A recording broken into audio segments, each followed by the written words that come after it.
And Paul met him down the boat ramp. The first thing he said was, "We're trolling." And Paul goes, "What do you mean we're trolling?" He goes, "I need to get footage of you, of someone casting and catching on casting, you know." And he said, "Mate, they're not biting casting. It's not biting. It's storms, and storms and trolling. I think that's what we learned from him that time. No, oh, sorry. And anyway, oh, sorry. Just welcome along. My name's Doug too, by the way, if you don't know me. Dougie Burt, and I'm not talking about Barra, but yeah. So Colin said to Paul, "We're doing that." So Paul said, "Look, I need to get some footage of casting. I just want to get one on casting. Just one's all I need." Yeah? So they went up to his secret little spot. I wasn't allowed to sort of follow him. They took off, and they got one. They dropped one, but they for 2 hours, and 3 or 4 of them casting. So he said that was actually pretty good for the time they had. In the meantime, we were trolling, and when they took off, I only went 400 metres from the ramp, and looked at the screen. There's like a big barrel on the screen. I thought I'd chuck my lures out here. I wanted to try and mark out the contours of the old riverbed, which is really important, folks. So that's one thing you need to learn, is to look for the old riverbed. And if your Navionics map or C-map doesn't have it on your chart, and I didn't have it on my chart, not in full detail on the dam, I went straight to my Navionics app on my phone, and it was like offshore at the canyons. It was in perfect 3D, beautiful view. So remember that's on your phone. The thing I knew was I didn't have much battery in my phone, so I got maybe an hour or 2 hours. So we just chucked the lures out and went for a burn and just marked it all out on my GPS on the screen on the boat.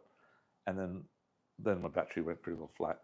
So I had enough marked out contour-wise to fish when it got dark, casting and trolling. So remember, that's the first thing you'll do is mark it out where you're going to go. You do have a map in your bag there, which we'll talk a bit later, but that sort of gives you some detail. That's actually off my phone of how good the detail is of the picture of the bottom. And you're allowed to go on those dams in the dark? You are. That's correct. Correct. Up north, it's the further north you go, the more wilder it gets, so to speak. I don't care. No liability, I don't think. So anyhow, getting back to this, what happened? The guy Colin, Paul called me up and said, "It's getting dark. We're coming back down to where you are, or wherever you are." And I said, I told him where I was, and I looked across, and he was just coming straight at me. And by that time, as I was saying before, we hooked up a fish only 400 metres from the ramp in the first 15 minutes we left the ramp, and had to lie in the water from here to Brisbane Road, maybe, and it screamed off at about 4:30 in the afternoon. I thought, wow, this is pretty cool. Big barras jumping in the water. It's only 89. Oh, 98. Oh, no, 89 that one was. Sorry, 89. I thought that's still a good size, you know, comparing what you do catch. And then Paul was out doing his thing casting, and then when we saw him about 2 hours later, I think we had eight barra, and 7 of those were over a metre. and before he even got to us, and he caught, I think they got 1.3 metre, I think, casting, and dropped a big one. But there was quite a few guys casting, and the thing that we learned was they're on the edge of the ridge to the creek bed, and you're talking like 40-foot drop down to about 100. So it's quite a big drop. And they're on that edge. They're only about 30 foot of water, normally where the thermocline is. You look for thermocline as well, and you'll see the mark on there, you know. So as long as you're casting lures or you're trolling lures, whatever it may be, it gets down around that sort of 6 to 10 metres or 6 to 15 metres, you're in the money. Yeah. So remember that for future reference as well. So they're on the shallow bit of that drop. No, they're not. They're on the. They can be in both. Actually, it's a good question.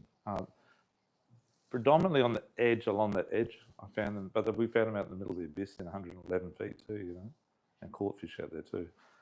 But one thing we noticed, as soon as it got dark, they sort of went out and onto the hills chasing bait and stuff.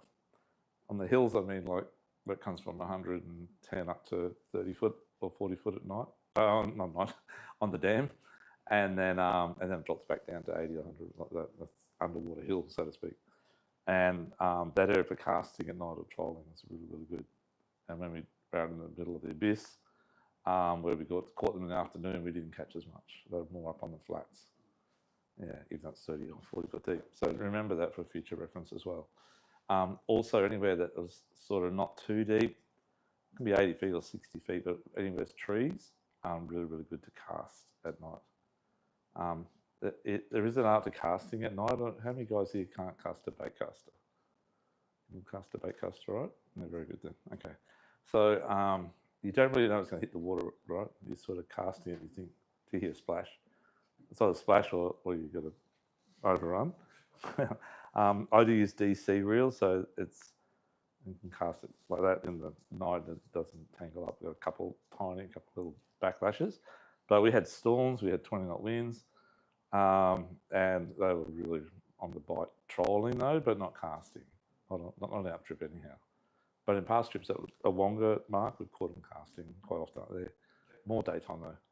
Nighttime, we have caught a few on the points casting. It's a little different there, you're casting the points. Well, it still works on Mondrian on the points too. How many people want to go to Mondrian Dam, by the way? Yeah. So it's very popular, but it's a big dam. There would have been the other last moon up there, but the full moon's on the Saturday. We fished the Friday from about 4:15 to about 10 o'clock at night. And we caught, I think it was 9 over a metre. I think we ended up with about 11 or something the first afternoon. And then we went out again on the Saturday, but it was a horrendous storm in the morning. And the rain was so heavy, like you couldn't see in front of the boat sort of stuff. Just put your hat on and you just head down and just holding the rod, you know. Don't even want to turn around because you got to get wet somewhere. And like as in saltwater situations, on the high tide, it's the same scenario on the dams. There's no tide there, but it's to do with the moon, right? The water just glassed out for half hour. Obviously, it's high tide, and then we got a bit of a bite on that period as well. And then the next storm comes through, the wind come up again, and it never dropped off after that. And then we got a good bite period 2 hours after high tide, as we do on the saltwater, same deal. Got a couple of fish then as well. But during the day, we noticed there's a lot of storm and thunder and lightning, whatever. They were a little bit switched off compared to the night time. Okay. But we had to come back, so we left pretty early in the dam, about 7 o'clock, I think, on the Saturday night. And we noticed the fishing that day, even though we were there for a longer period than the day before. I think we had maybe 13 hits for about 6 hookups, and we got 4 fish, I think.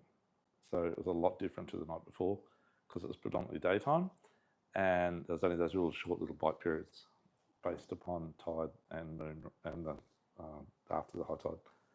So it's really weird how dams are affected by the same scenario. So please remember that too. Just look at your chart and see when the tide is local to your area. I was just looking at Harvey Bay and Mundaberg to get some idea on the tides. In the non-bite periods, is the fish still there? Yeah, they are. Jeez, there's so many on my screen. I think I've got a picture on my phone, which I'll show you guys a bit later when I can get on the phone, of how many.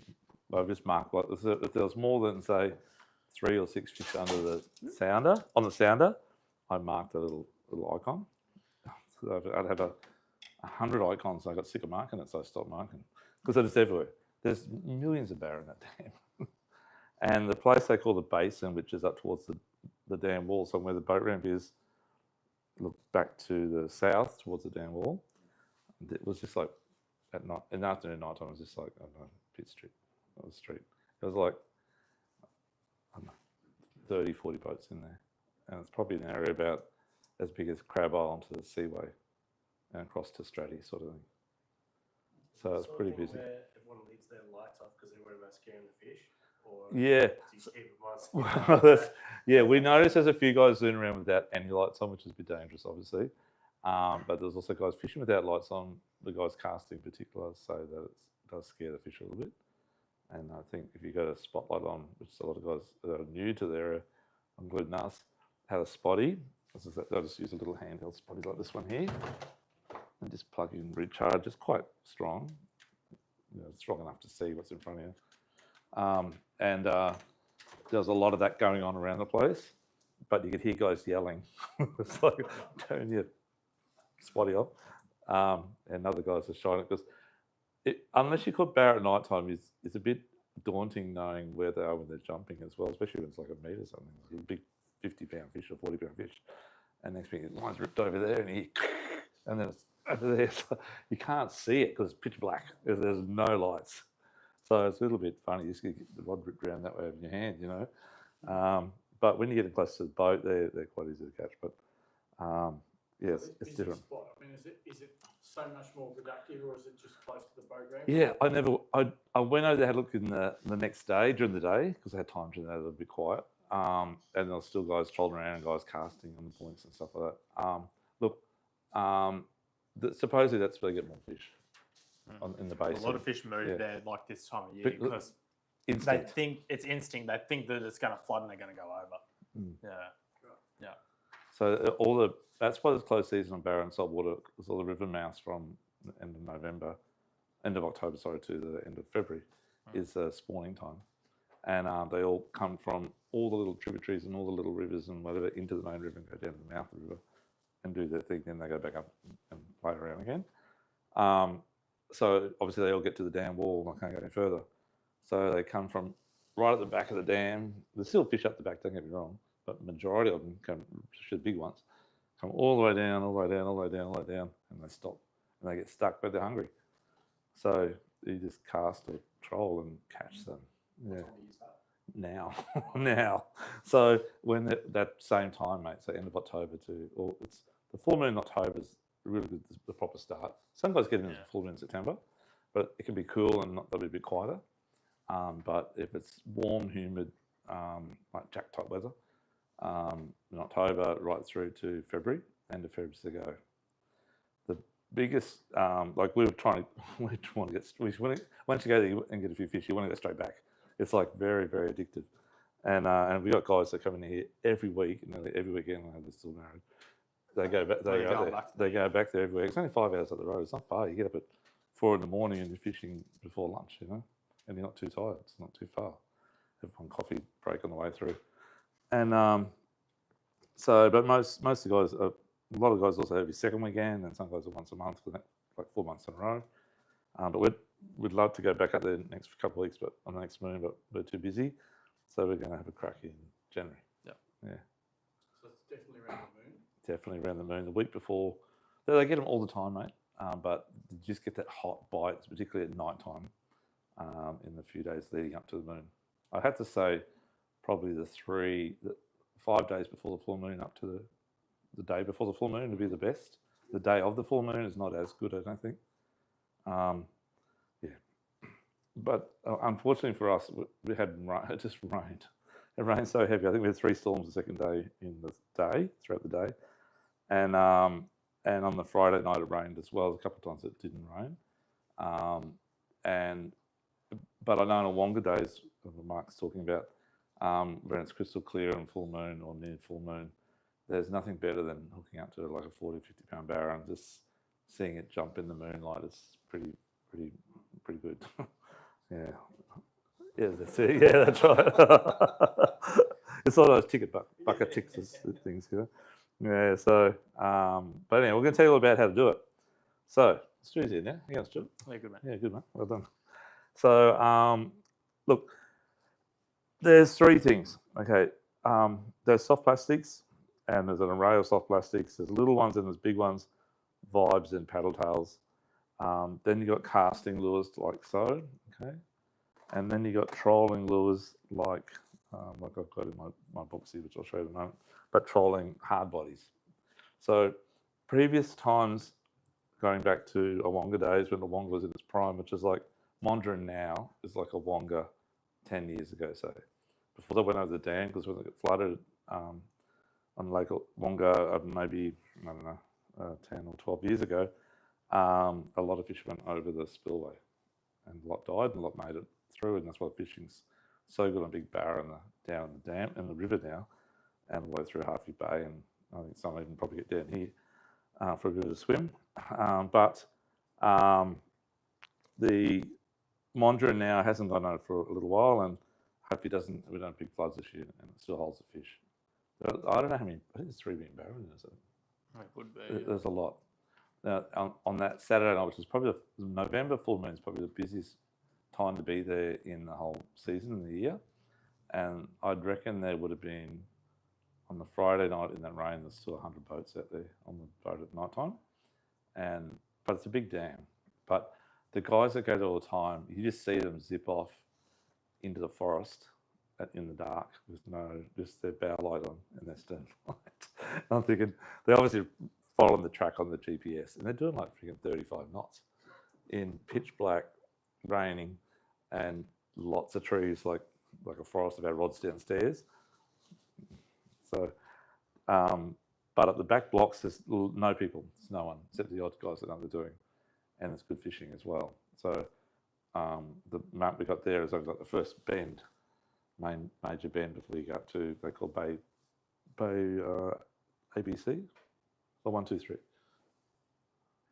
That's ABC, yeah, ABC, yeah. So the old fishing sort of start at B and end of A, so you can get that far up. But C is really good, okay?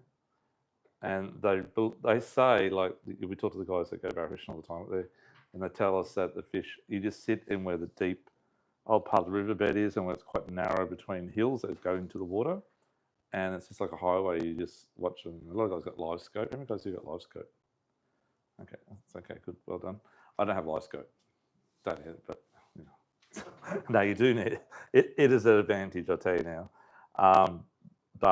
So it sit in the live scope, and as soon as like a school swims through, they just cast and just smash it, and that's how you do it, you know. But if you got a good sound, you'll be able to see them come through anyhow. Yeah. Anything you want to ask on that at all, guys? Okay. Okay, so let's get to the lures. We'll start the lures, and we'll go to the rods and reels and that sort of stuff. But if I was going to go out there, I'm going to take with myself trolling and casting lures. So I've got both safety nets ready to go. And I'm probably going to go lures that I can cast and troll, which would be like a 7 to 8 inch soft plastic, so 140 to 200 mil. Weight-wise, probably in that 20 to 40 grams, or 21 to 30, 35 grams is an ounce and a quarter. But somewhere in that weight period. And pre-rigged plastics are really nice to use because they have wire through them or whatever else. It's internal, there's nothing external. They're easy to hook up. The problem is if you get a couple of good fish on it, they do rip. So I'll teach you later how to patch them up, so to speak. But you don't need to do that if you've got quite a few lures. But and the other way is you learn to, on the soft plastic, if you just buy, say, like that type of thing there, you learn to make up your own rig, okay, using a jig hook, which we'll show you about a bit later as well. Jig hook and split rings and a treble. But getting back to my selection of lures I'm going to take with me. So pre-rig, I'm talking about like this type of thing. So this particular lure here and this particular lure here, these are new from Irukandji. They were, like I have access to everything. I tried everything. But as soon as I threw these out, I actually threw that one there out on that rod that got smashed within 400 metres of the boat ramp. But I took it off because I wanted to try different stuff. I thought, that's good, okay, it works. So I'm putting on other stuff, putting on other stuff.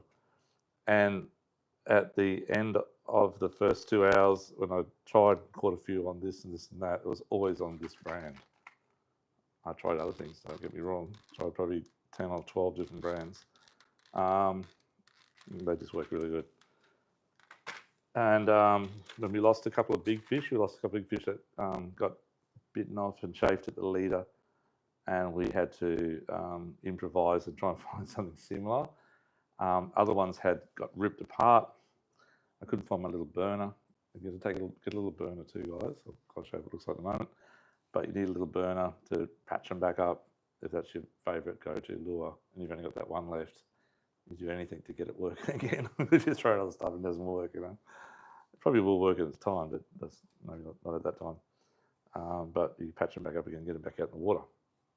Now, I'll start and then in town. So Stu, what do you got there, mate? I've got the Nessie. So these are new. So I didn't try these actually. I told Stu, so I never got to use them. yeah, Nessies are one of those things. They don't really sink real fast. They're actually quite a slow sinking swim bait or a glide bait. Single joint. They just walk really well. Just throw them out, let them sink a little Casting bit. now, guys. Yep. Okay. And just a slow one, and they'll do all the action themselves. You don't have to twitch them too much or anything. If you do want something a bit more erratic, you can twitch it or like jerk the slack, and it'll be a lot more faster action. Yeah. So the thing to remember too is when you're casting during the day, they're deeper. They're down around probably 40 feet, or 10 to 15 meters, as I was saying earlier. And at night, they're probably up as shallow as maybe 3 or 4 meters. You have like a chin weight or something. Yeah, so you can either chin weight or use just that. All those nail weights. You put some nail weights in it and make it sink flat. You've got a pack of those in there, which are 1 ounce, and they're really good weight. They're just a perfect. I found that hook to be really good, and try and always get your hooks with the under. Like another hook hanger. Another eyelet. Yeah. So that's when you run off your rig. I'll show you. Better with the nail weight rather than not for that one. For that one, yeah. For stuff you want really shallow. So if you're fishing at the back blocks on those shallow water timber areas, points, whatever, 2 meters, and you actually get a lot of surface stuff as well. 100%, yeah, mate. No, but once you want to get down more than say 2 meters, just you're wasting time with nails. Just go straight to heavy jig heads. Get it down there. They sink. Like the biggest thing is as well that you got to think everything sinks faster in fresh water. It's less dense. Yeah, so everything it's harder to swim in it, and this stuff here. Like I've used the same lure in salt, and it floats perfectly back out the water. Use it in fresh, you throw it, and it sinks like a rock. Yeah, so it's a fair bit different. I was trying one of these. This is actually the same one, that one there, which is only. This is the weight on this, Jip. So it feels like about probably 28 grams, maybe 1 ounce. That's very precise. Yeah, I don't know. They're not too heavy. Yeah, not too heavy anyhow. Yeah. And I was trying that at night time, and I was telling Stewie, I hooked the top of a tree. I hooked up the bottom. I thought, what's this, And it was the top of a tree that I could see on sounder, and it was 40 feet down. And I'm thinking, how does that little thing get down 40 feet? I'm just so trolling, but I didn't expect to be that deep, and that's so they get down really, as Stewie said, different to salt, different buoyancy. So if you're trolling, do you guys tend to use like a lighter leader to get it down deep? No way. Nothing under 50 pounds, 60 pounds. Yeah, 50, 60 pounds might go. 80 is very popular with our customers. I just don't like to troll. No. I just don't like it. Boring. You do what you have to do. As Mark said, if you had was it you? Sorry, but Maddie said, had another troll, you should have just trolled. Yeah. Like I tell you, on that Saturday it was raining, it was really heavy, and a lot of time I had my head down. But what I could see guys casting, there's a lot of guys casting. I think I saw maybe 4 fish caught casting in the area I was fishing. And I saw probably 40 caught trolling. So it can be, Lake Wandering can be called Lake Misery for reasons. I think I was there 2 weeks before you. Yeah. All the live scope guys were catching them. Yeah. Up at the mouth. Yeah. Sitting there just Wait, want to go past, yeah. Yeah. Yeah. The trollers definitely could hear. Hooked up there. It's a good fun. And like I don't troll with my rods and rod holes. I did with my mackerel rod, but I didn't with my normal rod. And it's in your hand, so you're working it. They don't like working it like floaties and stuff. Not as much as you're better just holding it. Believe me. Once you start doing this sort of thing, nothing. My mate's holding his just like this, and he gets ripped out of his arm all the time, So you're better off to just don't do much action trolling. Different to when I go up north in the rivers up north Barra fishing, and we do a bit of trolling in the rivers. We're working it really hard all the time, Yeah, but it's a very different scenario. And what about motor? Yes, electric, yeah. So some guys are trolling with their electrics. My brother Paul trolled with his and ran out of battery pretty well. I don't think it makes any difference. Like we didn't use electric at all. We just trolled with the motor. and did real well. And That's as slow as idle. yeah, like the speed. Write this down too, guys, if you want. But the speed we found best was between 3.4 and 4.2 kilometers an hour in kilometers per hour. That is, yeah. And if we went under that, nothing. If we went over that, nothing. Yep. So it depends if we try into the wind or with the wind in that speed variation, because it's pretty windy and a bit rough. But it didn't seem to make any difference as long as I kept in that speed limit. Dropping your lines back if you're going to troll, minimum of 30 metres minimum. So 50 metres is good. So just remember the other guys trolling around you, they don't run over your lines. Yeah. Yeah. Okay, I'll get back to the lures. Sorry, Stu, mate. So Nessies, we talked about those. Yep. Bait junkies. So bait junkies are great plastic sheet. Yeah, Yeah. it's that longer, big paddle tail. One thing is with barras, you don't want that much shimmy, you want more roll. So everything's got quite a big paddle tail. It's designed to really roll and be a subtle action. You can jerk it, but as Dougie said, most of the time it's just that slow wind or a slow troll. They don't really like too much action themselves. So yeah. So if you get a plastic that's got a tight tail action, but the body's not doing anything, just the tail's doing it, they're useless. If it's got the tight, not too tight, but reasonably, but the body's going like this as it's doing that, that's the killer. Well, that's what we found here.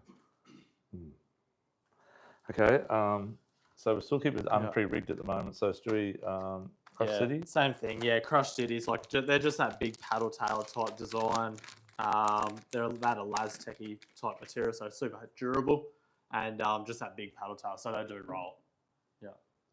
As well, a big thing is how you rig them. So obviously, if you have a lot of stuff hanging off them, like trebles and things like that, they're not going to roll as much as they would if you just put a standard jig head in it. The more stuff dragging, the more it's going to kind of slow that roll down. It's going to act like a keel. Yeah, something like that, but massive paddle tail and cast stuff. I'll just pass these to her so I can see the difference in the two tails. Yeah.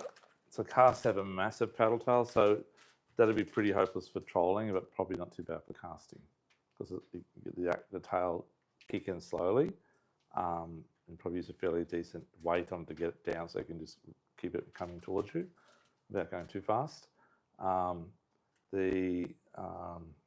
The tight tail, though, you control those or cast those as well. Yeah. So the guys that are using live scope and use it live scope, I was watching them pretty full on to see how they do it, what they're doing, because I'm not good at doing it yet because I don't have live scope yet. It's true. You got it yet? I haven't got it. I've used it a few times. It's game changer, 100%. Yeah. Unfortunately, barra fishing's turned into a rich man's sport with all the technology, but it's just one of those things. It's the difference between going and catching 1 and catching 10. It really is. Yeah. So I was watching them and they were watching the live scope. The other guys casting at the back and probably hooked as many as the guy at the live scope watching at the front of the boat. But you're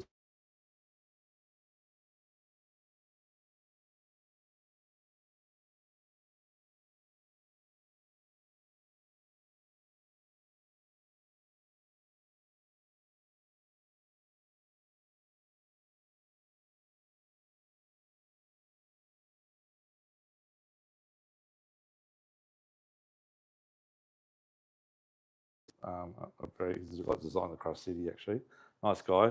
And Mick was telling us that when he was up at Sea Bay at that entrance I was telling you guys about, and he said that he was on the live scope just going hard, watching it and working it, and Mel, his missus, is at the back of the boat, just casting blindly, and she was out fishing him with the live scope. So go figure. Yeah. But you tend to be a little bit, she's got probably 2 casts in while he's waiting for the opportunity. So she's fishing 3 times harder than he is. Yeah. All those pre-rigged ones you said that work really well. Yeah, so we'll get to that's probably it. Actually, I'll come to that in one sec, my friend. This one also worked really well. This is a really good lure. We lost 2 of them, got ripped apart, couldn't find my blowtorch. And I'd given up on the blowtorch thing. And I think we actually put 3 in the bin that night with all the bits of rubbish we had. I had 1 left. I don't know if it's still on my rod there or not. Is that one? That's it? Yeah, that's it there. Yeah, that's it. So has that got a little bodgy job on it? No, that was the one left in the packet. Oops, sorry. So they're just a really good lure. So it's the same brand. There's Eric and G again. They're called a Sicario. I don't know where these people get some of these names from. I've made names for lures over the years too. Saw me having a few gins in here. Something comes out of it. You normally leave that treble just free hanging? Totally, mate. So this is another good thing too. So we found that if we put it up inside and left it there, that's what ripped our lures apart badly. And the hookup rate was probably no different. So we just let it hang. And our lures tend to be a bit better. We never caught one fish out of all the fish we caught, never caught one on the jig hook. Everything is on the treble. Okay. 100% on the How do you treble. handle snags with that? Casting, we got caught in a weed a couple of times, but we got it off the weed. But when you're up in that timber area, I would suggest having, I took up we got them downstairs, the telescopic poles with like the hook and tennis loop thing in the end. Got one? Yeah, good, okay. So they'll get down to about probably 12 feet, but a lot of the time you're fishing in 30 or 40, so it's not going to get down, so you need to have a tackle back if you're going to try and get your lure back. Yeah, but it's hard with the jig head to get off. Have you ever used a big jig head on tackle back? I've tried. It's very hard to, if you try to, Yeah. Yeah, it's pretty hard. I find it's Yeah. pretty hard. It's very hard. You really need to want the chains on it. Yeah. The chains will get hooked up in the trebles, Yeah. and you get a better chance. You have to jiggle it like a sabiki jig or whatever, the canis jig, and hook up. Yeah. So it depends if you're going to lose your lures or not. And I tell you what, twice I could not. I was using 40-pound this 832 suffix because that's what a lot of the guys up north they use. And this stuff does not break. And when I got caught in the bottom, I could not break it. Like I nearly had to tie it to the bollard and drive it off the boat. Serious. Couldn't do it. I was worried about breaking my rod. I had the drag locked up and I'm hanging as hard as I could. Couldn't break it. It's because I tied all his leader knots before he went. If you tied him, man, it would have been easy. Right, I'll get back to that. I'll get that in a minute. So anyhow, so yeah, if you got a tackle back in that situation, you might better get it off. But you need to be on. So we normally, when we sell tackle backs downstairs, we normally sell the hand reel. We put on 200-pound Dacron. So it's got a bit of thickness to it, and you can actually get loops on your hand, or you can tie to the bollard and just let the wind pop it, or hopefully something hook up. But once you hook up to the lure, that is, because it's very hard to break them off. Those hooks are using size 1/0 trebles. So these hooks here, they're very strong. They're very hard to bend. So you pretty well got to break the limb of the tree or whatever to get it off, That's what we're putting on those rigs. Yeah. But getting back to... Passes that pair of scissors, Doug. yeah, sorry. Yeah, throw it around. Yeah, I'll pass the rig around. You can see what it's like. So I think it's one of those things, if you're fishing heavy cover, I'd definitely prong one of those trebles in. So it doesn't swing and stuff like that. Yeah, in heavy cover, perhaps, yeah. Yeah. But you're going to sacrifice a little bit. But it doesn't matter, you're going to get fish anyhow. But yeah, that's the problem. They've got slip belly, Matty. So you'd have to stick it right up in there to hook it in. Why the swivel as well? So you need a bit of length. Otherwise, it's too tight around the head. Yep. So some guys put swivel ring, make it a bit longer. Or other guys make them out of wire. Yeah. They do shape your leader really. Get a good fish on, like a metre plus. You pretty well. It's like catching a 80 centimetre flathead. You got to retie straight away because it'll just be all chafed for about probably 3 inches up the leader. And we lost 2 good fish. One was a monster. One mate didn't change after he just got a good fish. And it was at night time, and he just threw it back out again. And within 2 minutes, he hooked up again, and it was a really big fish because we saw it on the spotty. We were one of those guys with the spotlights, and it was huge. It was huge. We got it into like close, and then it just popped. Yeah, but it would have been metre 15 or something or more. So I check the leader all the time. Okay, Stewie, this one's here, Enforcer. These are new. Yeah, they're new. I haven't spun them yet, but Yeah, they look this is good. like a live scopey type lure. Just a bigger bait. Definitely worth a shot. You can rig them just with a, they come with a stinger rig. So it's just 2 trebles. Little screw system. So you screw the front end and then the head trebles just hang. So that's not a bad option if you're fishing that shallow water or the fish that are up fairly high. If Casting. Not, if not, just the big jig head type style. So again, hook hanger on the bottom, put a treble on there if you wish. But Those hooks on the Tenos. they're a 10-0, but it's a massive 10-0. So that But it's not too swings big off for the barrel. front Hanger of the, So that one there, Yeah. the first rig that corkscrewy thing, Yeah. that screws into your plastic, and then there's 2 little prongs on the treble, so they just go in, so it ends up looking like that, really. yeah. Yeah. Yeah, so it's still attached to the hook Mm. hanger this. No. No, you run it without that. So that's its separate rig. That's like its own. So you either rig it that way, What's or that attached to the line then? you tie onto that. You tie it straight to that and there's no jig. No jig head. So shallow water stuff. So that's true. So rig it up Yeah, like that style there, Matt. Yeah. But this Yeah. it's internal on this one. Yeah. And then obviously the jig head for the heavier stuff if they're down a bit deeper. So Can you still use that on a jigger? I don't think so. I don't think you can connect it to it. no, you can't. No. You can't. Because you're tying off to that swivel at the front. But instead of the If you put it on a ring, though, You probably the could. ring could go You put it on with a ring. that and Yeah. take off the spiral. That's and right. Then you've basically got Yeah. So you Yeah. you a could double stinger. you could run that underneath Yeah. from the treble, from the jig head, 100%. Yeah. Can you get those back barbs? Yeah, you can. You can. Yeah, I've got them downstairs. Yeah. Yeah, they do like a little W style stinger with the barb on it. Yeah. So it just prongs straight up. On a little bit of short bit of wire. Yeah. So that's not too And bad. then, do you have it? Do they sell those too? But we also sell a new thing from Japan that we get from Japan that is like a tube with it's like a hollow tube with barbs on it, and you actually put it in the top part of the plastic. So if you want to run that type of rig there, but you so you run it from here and comes out down here, Yeah. and then attach your rig to it from there. Yeah. And because it's solid hollow, it doesn't rip into the fish at all, but it's stuck in there and pulls from the top. Yeah, so your line runs through like Mine it's. goes They're through really good for Yeah. slow swimming when you're casting. Yeah. That's basically so. Well, you could put A meter. there's a little bit of weight on that, but not much, as you know. Yeah, meter maybe. Yeah, but because it's pulled from the top, it will pull down a bit. Yeah. There's so many things. You see all these different type of rigs that people are doing, and we're all learning at the moment. Like everyone told me that they're over the big lures up on the dam and take everything that's 140 mil, 120 mil. So I've kitted out for that, and it was only just that we got these fellows in on the day that I was leaving, and like up some boxes up here. So I just went through the boxes and grabbed one, which I grabbed three, and because they're bigger, they were that size or bigger, they were the ones that smashed it. So yeah, big fish though. Yeah.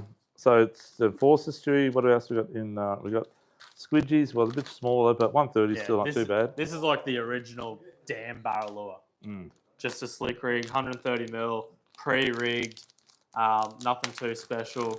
Cheap as, and probably worth having one in Yeah. the kitty.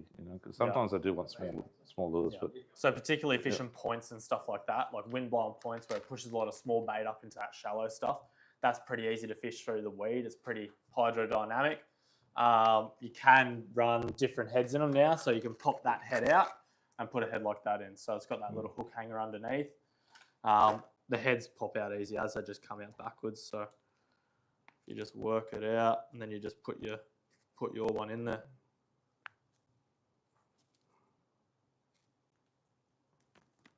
Yeah, so that's just a standard one, and then obviously quite a you just heavy one, of course. put that one in. They do a couple of different weights. Obviously, lighter stuff if you're fishing that real weedy area, and you want it to kind of glide over the weed. But that's probably the longest lasting soft plastic for a dam barrel.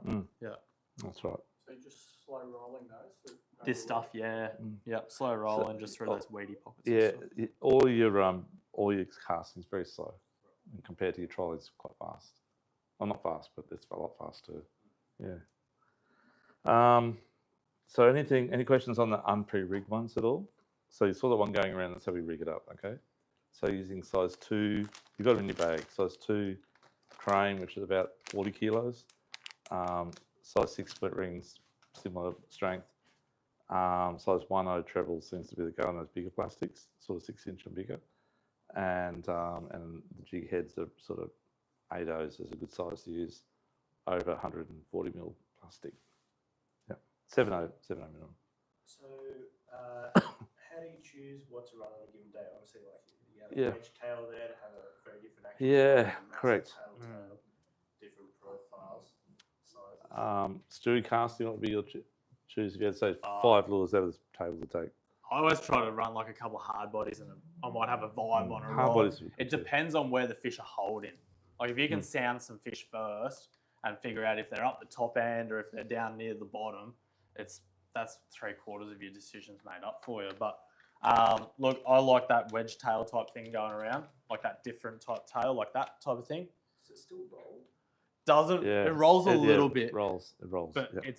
it's a weird action. You can feel it like swim through your rod. It's like a hard body. Yeah, it's quite a big beat. Yeah.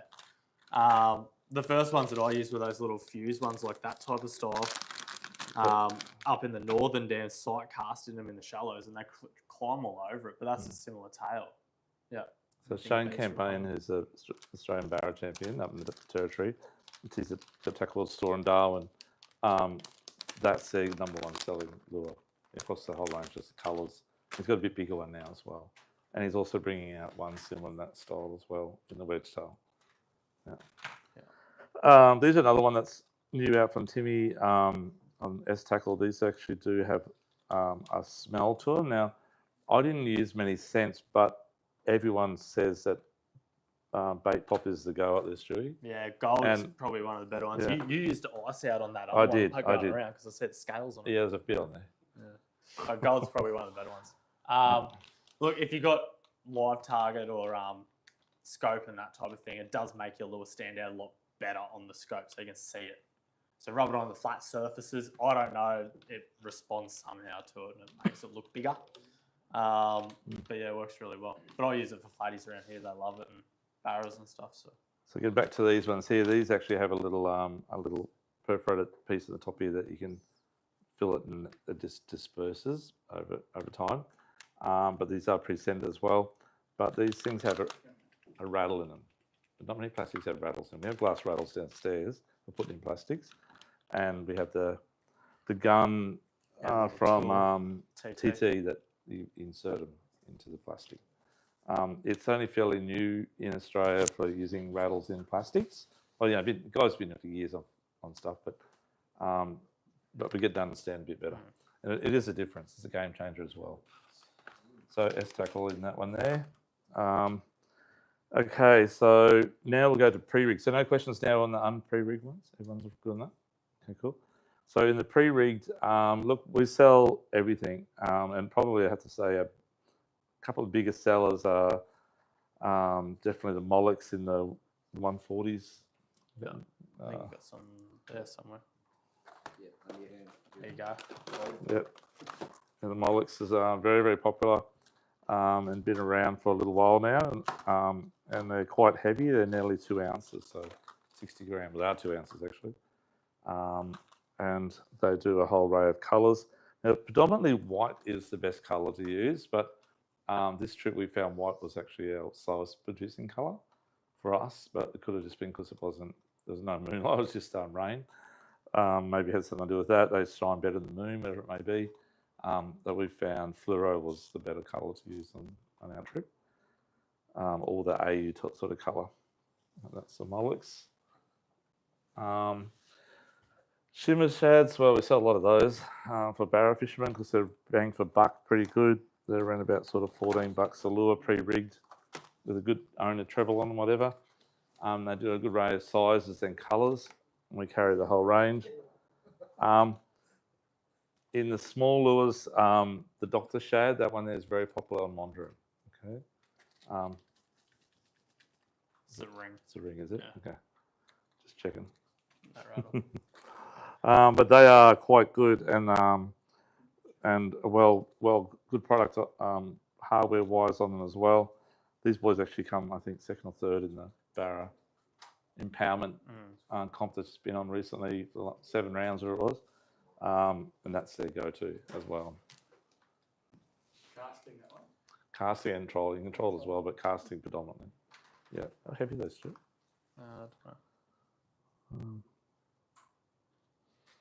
So usually I don't put weights on a lot of things. I used to do. But anyway, 38 grams, so 1.3 ounces, so not too bad a weight. Yeah, they're good as well. Stewie, definitely Xeric. Yeah, flat shads. Yeah, So flat shads before now have always just been a weedless approach. and small, but now they're big. Yeah. Yep. But now they do it with a jig head as well. So the jig head's actually like a Barra ready one. So heaps of hook exposure on the top, got that treble on the bottom end of it, and a little bit more weight as well. So run it straight out the packet. All the guys from Wilson and Samaki, they do a lot of Barra fishing. So a lot of their good stuff, you might pay a fraction more for it than a cheaper brand, but it's ready to go out the box. So yeah. So that one and the live mullets are 2 go-tos in the Xeric range. Okay. Yep. Live mullets are really Live good. mullet again, super easy to use. Just throw it out, or you can troll them, and just a slow wind. Yep. They seem to be a favourite at Wunga. Yeah, Yeah, they are, nearly mate, every yeah, dam yeah. now. Hey, they're really popular. Yeah, but they just work. Yeah. They just catch fish. Were you guys upgrading all the tackle and the mod shads out of the box when you're trolling at one group? Yeah, the first lot trebles that come with them are really bad. So the newer ones aren't too bad; they're a bit better. But still, I prefer to run our Shintos. They're a bit maybe BKK. They're good hooks. They're strong. Yeah. We never had any failure on trebles in the whole time of fishing, and we got good fish. So next in the range of that, I'll just go quickly to casting as well. So vibes, Stu. Yeah, so vibes are one of those things. If they are a little bit deeper and they're a bit harder to catch, a bit shut down, find that wind blowing point, and you just want to fish like the gradient. So you fish it down, you try to Edge, side yeah. scan those fish and see where they are sitting on there, and you can throw it to a weed edge and just float it, sink it down that weed edge, and then work it out from there. So it's a really bad lure if you want to work in weed.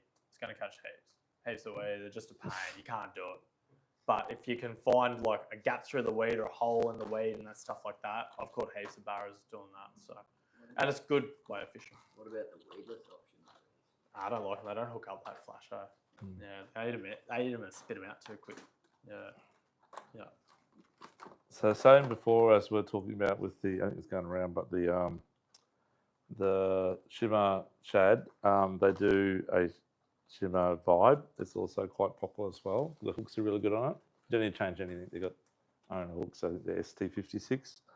And they also do a big prawn. So we've had a few guys the guys that fish there a lot that are starting to use prawns as well. I don't know if they're emulating red claw or what they emulate, but because they've probably got shrimp in the dams, but not big ones. But guys using bigger stuff like this. The Cross City, we're selling a few of those as well in their big prawn. Is there any here at all, Stu? No. But the big Cross City prawn as well. So guys are just throwing those next to trees, letting them go down, and then just slow twitching it. Yeah. Just come across many caddies when you're using the I light. got one trolling. That was a lucky catch with the fish traps there. Is that right? Oh, really? Yeah. Was that in the Wonga, mate? Mondrian, yeah. They fight hard too, the caddies there, right? They go pretty hard. Yeah, that's right. Yeah. Yeah, you think I was might be 80 barra, this little catfish comes up, it's like, jeez. Wrong. Anyhow, and the standout, like I have to say again, was these two. For me, if I had out of all this table, I'm going to go back to Mondra and I was going to take that with me. That was only because that was worked on that day. Doesn't mean it's going to work next time, but that did work really well. Yeah. And then we get into hard bodies, but just that type of thing you can cast and troll it. You can do both. Often deeper trees, we're using that size in the fish traps, we're using the big one. I just use that size. Yeah. Yeah, that size and the one a little bit smaller at 95. Yeah, the 95 catches a few fish too. When it's a bit tougher, but that 110's the better all rounder. Yeah. Like I've vibed fish up in like 60 foot. Yeah, in the more northern dams and stuff like that. It's good if you got scope. You just see them cruising through and you just wind your lure to where it is and just annoy them and they eat it. Yeah. Yeah, heat. Yeah, A lot of fish swim past it without eating it. I was talking to a real good fish show that goes up to the dam all the time in Mondrian, and he was telling me the other day, like if you cast to 100 fish, like spot cast and cast it at them on the live scope, he said probably maybe 3 or 5 fish would actually follow the lure, and one of those fish he might hook up on. So it's 100 casts for one hook up. So that'll give you some idea on the ratio. Yeah. But there's so many fish there that, you pull it past all these fish and they'll swim out of the way sometimes, And he says the lures recently with the bigger tails, which is like the ones going around with a really big tail, he said when they threw that out on the live scope and they watched it and they went up to the fish actually swam away from it. It's too aggressive in the water. Is that because it was maybe storming? I don't know. I'm not sure. But, Barra are very temperamental things. But when they bite, they bite. They really come on the bite. Yeah, throw anything at them. So, any questions on the soft ones going around? No, all good. Okay. So now we'll go to Stu. You love casting this sort of stuff. Yeah, right? so I do a lot more casting than Reddicks trolling. and whatever. Yeah. And, Again, depends where fish are and what you're trying to do. If you're going to fish treetops and stuff like that, casting is probably a bit more suited because if you do troll through there, you're going to get hung up all the time. Size-wise, DS80 is probably the staple, so 80 mil. Not a massive lure, but certainly big enough. And with all this stuff, any jerkbait, whether it be floating or generally floating, the slower you work, it's going to sound really weird, but the slower you work it, the deeper you can get it. So being fresh water, most of the floating stuff does suspend or very slowly sink. If you upgrade your hooks, it's probably going to suspend or very slowly sink anyway. But the slower you work it, if you were just to throw it out and fish it reasonably quick, it'll get down to a certain depth and it'll start coming up straight away. The beauty about scope is you can obviously see where your lure is at the time. So I was lucky enough to fish with one of the guides up at Peter Faust Dam, which is up west of Airlie. And I learned a lot about just what a lure does because I've never seen it before, So, but mate, he would throw this lure and you just wind it down for a bit and then just twitch it down. And the thing would just keep on diving until it's right there and it's still swimming down and it's under the boat. And all he done was just flick the slack and it just went deeper and deeper and deeper. The other thing is with general jerkbaiting or casting and stuff like that, a lot of barras eat it on the slack. So this is the important thing. You need to have braid. You just can't do it with mono. So braid obviously going to transfer that bite. You're going to feel it. A good quality rod, something that you can feel that bite through as well, makes all the difference. And I think with all this stuff, if you're not using a bait caster, it's going to be pretty hard. You just can't get that bounce in the slack the same. I've fish spin for everything else. I hate overheads, but with this stuff, it's a better option for you. Yeah. And yeah, lure-wise, the C's aren't a bad one as well. So that's a little Current Master dial one. Good hook straight out the box. I've caught them on duos as well, which we got some of them there. Yeah. So anything like that type of profile works really, really well. And size-wise just depends on what dam. Like I know that we've spoken more about a Wonga and Mondrian and stuff like that, but I fish Lenthals a fair bit as well. Well, not a fair bit, but a bit, and that's just west of Harvey Bay. So that's the most southern dam that you'll catch a barra in. So it's about 4 hours up the road type of thing. But really there, it's like you're bass fishing and you're catching barra. So everything's a lot smaller. I just use Has anyone fished Lentils Dam at all? The So road it's is the closest sort of horrendous. good Barra dam we have. Yeah. How far does it do? About It's 3.5 about hours? 4 hours. 4 Yeah, hours, 3.5 hours, 4 hours. Yeah, but the Barra there, they're getting bigger. They're on average now probably around 70 to 85. Yeah. Yeah. You get a lot of like say 50 centimeter ones, but smaller lures. Mm. So the first ever year we went and we just threw, actually we caught them all on live mullets and just that little bit smaller size, about 4 inch. And we just burnt them across the top of the weed and we caught them on top water. So frogs and stuff like that, early morning, late afternoon. Pretty easy way of fishing. That's just pretty constant as well. Just throw it over the lily pads and along the weed beds and just a steady wind. And the little legs just go and they just come out of nowhere and boof it. And they love it. But then the next year we went, we tried different stuff. And then the last time I went, I fished a lot of this jerkbait stuff. Picked out certain areas where it was wind blowing onto banks and wind blowing onto weed bed. And you would see a lot of bait on the sounder and stuff like that, sub water column. And the jerkbait stuff just worked really well. Yeah, so all my mates that like we normally went as a group, the guys that fished the live mullets and fished top water and stuff never caught a fish, and we just done this stuff for the weekend and smoked them. It was just a totally different bite, and it was just nutting it down and fishing a bit smaller when the fishing was a bit tough. So, but yeah, Loop knots too. loop knot on this stuff. I'm pretty impressed, mate. Well, you can't tie heavy leader onto a lure straight like that. Okay. Yeah. Mm. Yeah, whatever. Nice one. Yeah. So I sort of say that one. The other thing is I generally fish a fluorocarbon leader.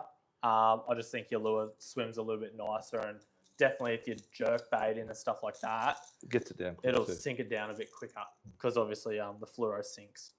So when you sort of using it, so the lures probably run about at the least maybe 40 pound fluorocarbon, 50 would be the go.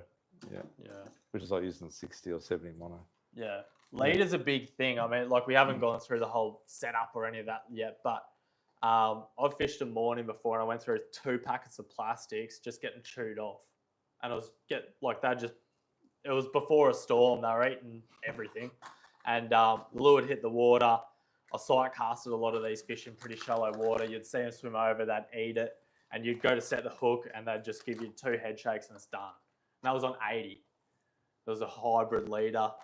Would I recommend it? No, definitely not. Ask me what it is later. I'll be more than happy to tell you. But look, now I just fish fluoro. The Wilson fluoro is really good. It's a little bit thicker, but it's very abrasive resistant. If you're doing a lot of the jerk bait in a more refined type stuff, I just use that X-Braid. X-Braid's the brand, but just the FC absorber. So that's just a slim strong. They do it in a weird size, 52 and 66. 52 is a staple. Start with 52. If you get the odd bite off or they're eating it really good and like just swallowing it straight down, just upgrade to the 66. But I've never had one chew me off on either one of them. So, yeah.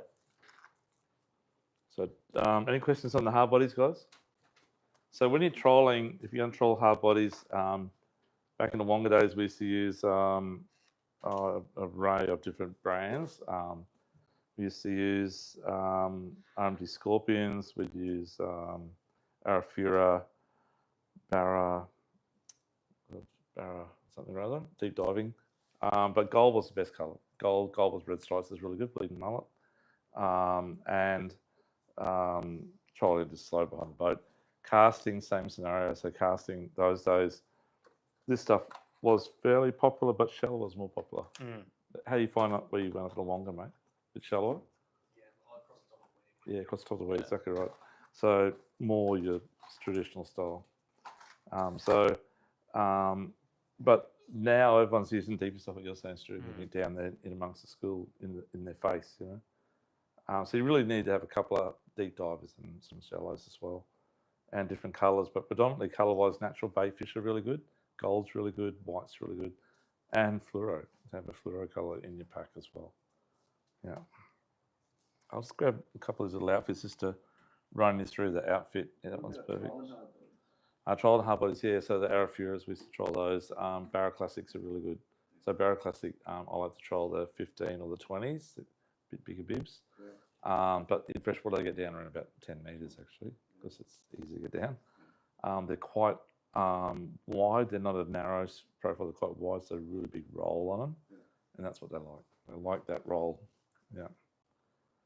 So this was the one of the lures that this is actually just like in the packet like that type. This is again the Sicario.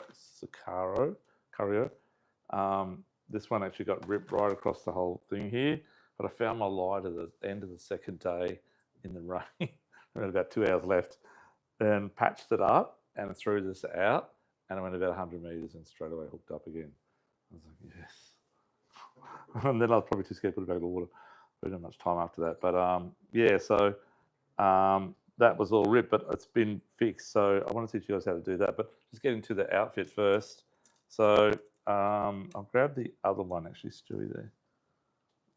So I'm a bit of a Shimano fan on bait casters. I like the DC because I can cast them with my eyes closed in the dark and not stress about it getting tangled up too much. I think I've only had maybe 1 or 2 tangles in my time on these. The drag on them's not as good as say an Abu Revo or some of the other bait casters, but it's good enough. Okay.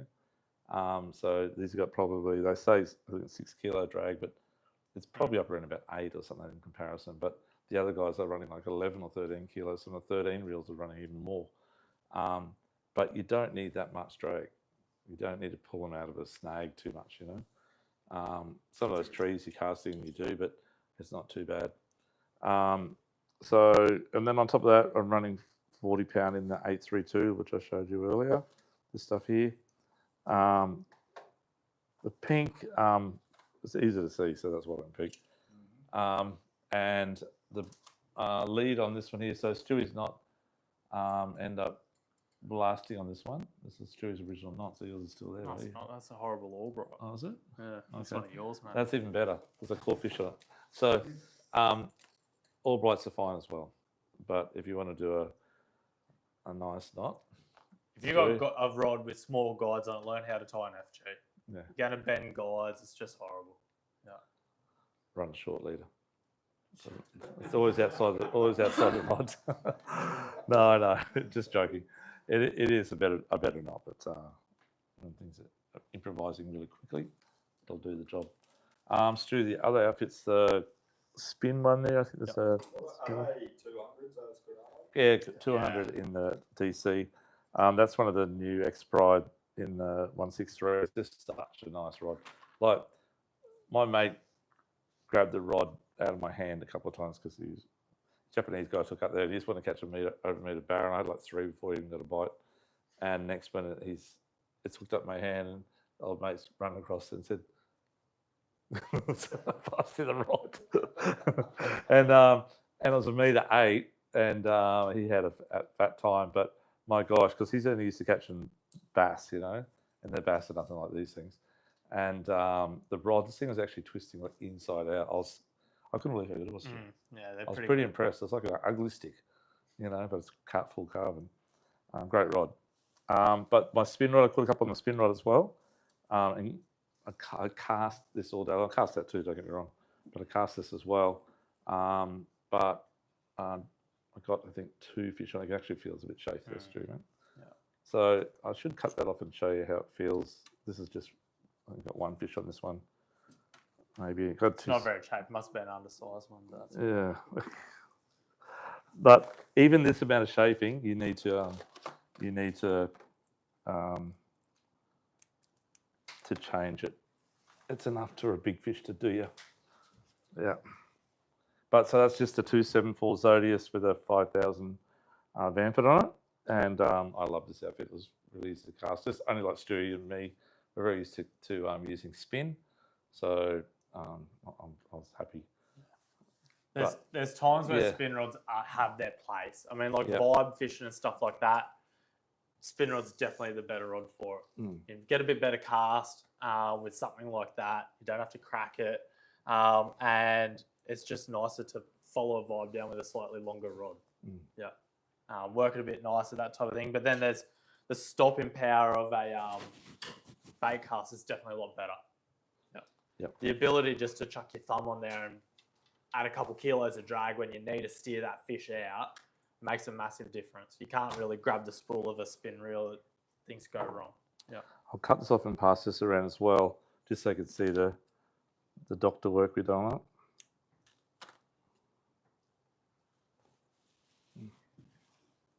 Worked. You Uh, say about the overheads being the short rods. Yeah. Does anyone use, or So do you guys get around that, like the swim batting rods? Yeah. Guys? look, some Yeah. guys do, but it had its fad. It seems to slow down a bit now. Like we rarely sell a rod says over 7 foot now, but Brisbane's different. Brisbane still sell a lot of 710 or 7.8. We have them all downstairs, but no one buys them anymore. Not Yeah. from us anyhow.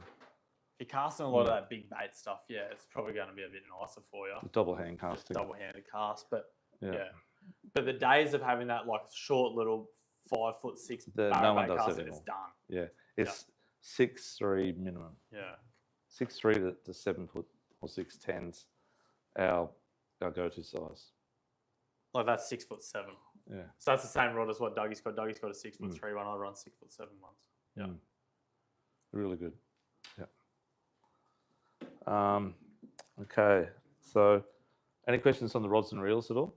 How heavy is that one of yours? 10 to 20 pound, Yeah. but I'm running 40 on it. Yeah. Yeah. But the drag's only 6 kilos, so nothing can break the rod because it's all less than the rod's strength. Yeah. Yeah. Although I had my doubts when old mate was playing it. Yeah. So that's your rods and reels. Like actually, I'll just go grab that cheap Jarvis Walker one of these. So if you don't want to spend much money, and you just want something cheap, that would even suffice. That's just the Jarvis Walker combo. You know, price is very, very well on that. That's still a 30-pound braid, and that would catch Barra, but it's going to be a bit of a big of a rod to use all day long casting. But that's all you need to get it over the line. But if you're going to go that distance, you're better off getting better gear. That's what it boils down to. Yeah. Tools of the trade. You've got to have a set of lip grippers, guys. I don't know if you've ever put your hand to Barra. They're worse than a flatty. Okay, they're going to rip your hand apart. So wear a glove. If you want to wear a glove and get a photo, or a lip grip at least to hold it. Please don't grab them by the. If you want to let it go, don't grab it by the head and hold it up like that. Because they've got they're big gills, big under, but a very little tiny join on the bottom there. And we only saw one floater the whole time right there, actually, which I was pretty impressed about. There's a lot of fish caught. Only one fish.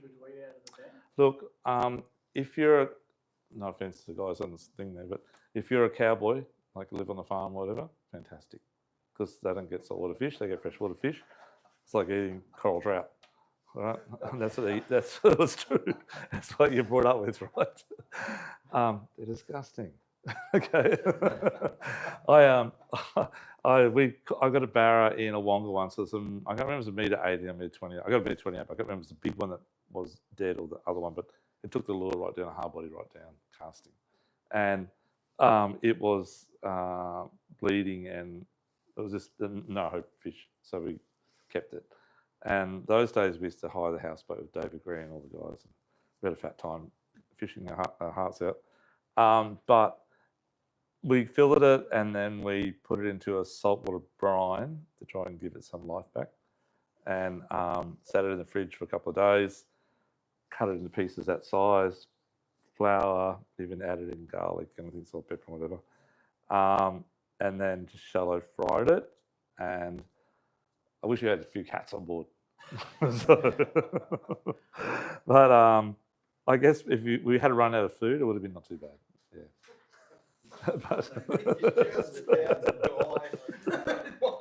I ran out of food on one of these trips, and I You kept a did little too.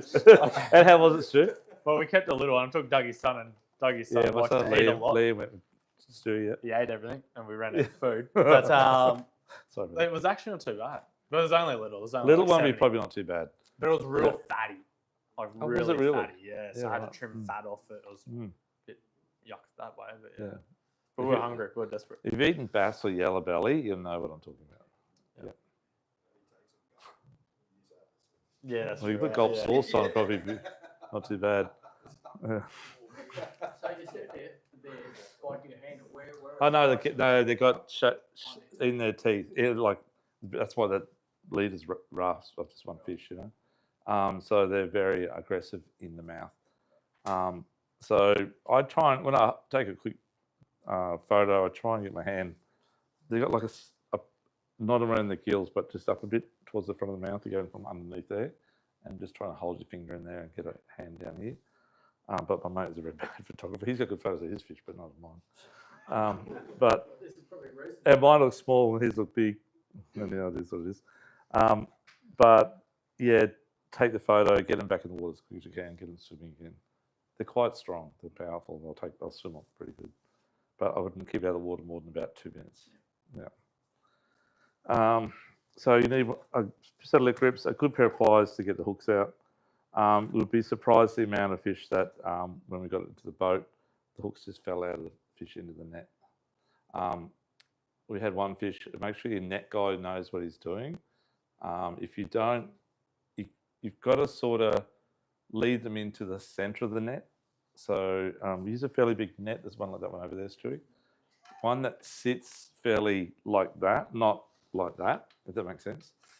So see how that one sits nice and open, okay? So you've got to lead the fish into the middle. If you try and lead it and scoop it up on the side here, every time the treble gets stuck in here, and if he does a shake, he falls back out and swims away. And you miss out on getting that big 1 metre barra, okay? And that happened to me a couple of times, old mate netting him, so then I netted the fish my own. So it's a lot safer. Anyhow, no offence to my friend, he's a good guy. I would say about you, Stu, when we were fishing, mate. Your friend said you're describing your friend like I described you. So, set of gloves. The next thing you need, guys, you obviously tackle back or some type, and tackle back. And that's probably about the tools. Split ring pliers, a good pair of split ring pliers as well is important because you're going to be changing and re-rigging.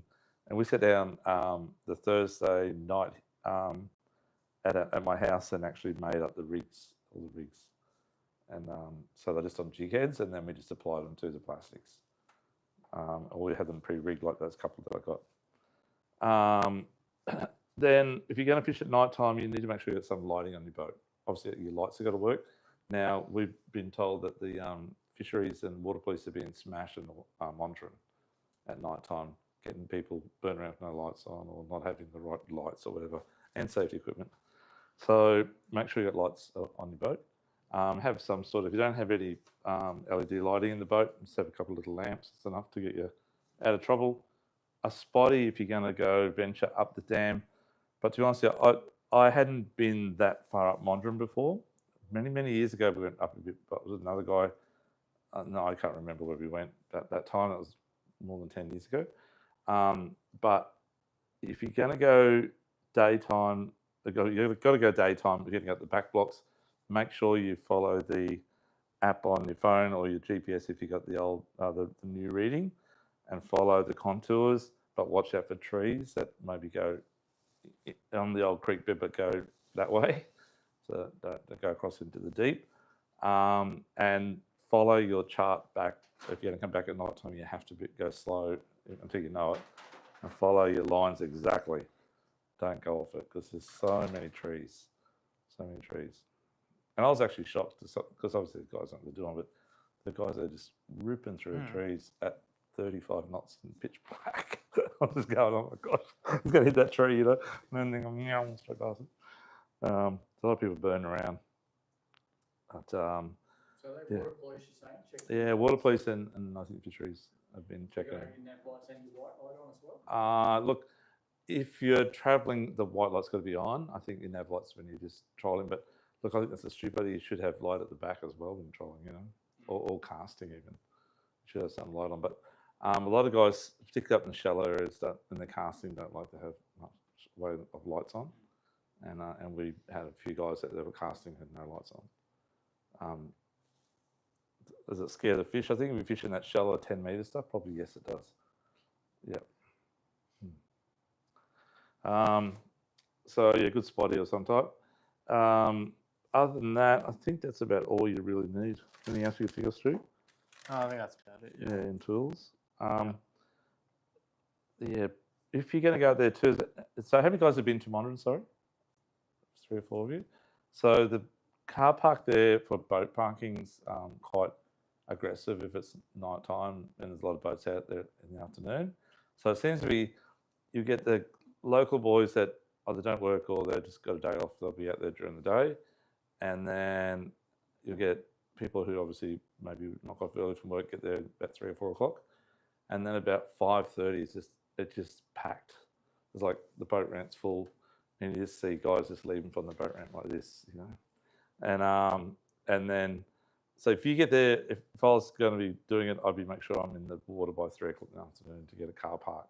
Otherwise, you get a car park up the hill and around the edge, sort of thing, because you won't get a car park down this end of town. Is it safe for your car and stuff like that? Look, I haven't heard of many break-ins up there or anything, so probably not too bad. I don't know if I'd park a real flash car there if I had a flash car. Do you have any dramas at the dams? No. Yeah, but the ramp itself is very good access to it, and it's quite flat up when you come up out of the ramp.